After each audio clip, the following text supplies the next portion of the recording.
The Food Media Network presents Kitchen Lingo, the 5-second culinary vocab learning challenge.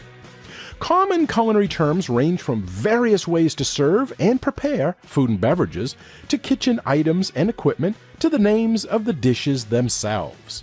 Cooking definitions can also come from languages other than English, such as French and Italian, which can sometimes be challenging to understand. However, learning as many kitchen terms and culinary vocabulary as you can helps provide a fundamental knowledge for any food and beverage professional or enthusiast. Do you know what today's word means in the culinary world? Well, you will have 5 seconds before the answer is revealed. But if you need more time, you can always hit pause. Today's word is tannin, spelled Tannin, tannin.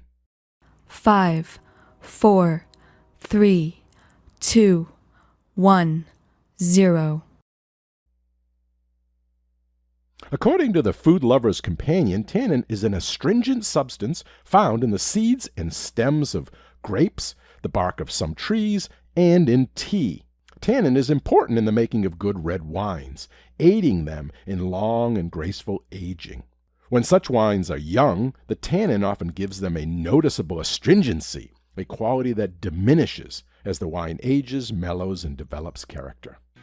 Okay, if you knew what the word meant, good job! If you didn't know, well, you do now, and the word has been added to your Kitchen Lingo word inventory. Thank you for playing, and if you haven't yet subscribed, please do so. It's free, so that way you'll be notified when the next Kitchen Lingo Culinary Vocab Learning Challenge is available.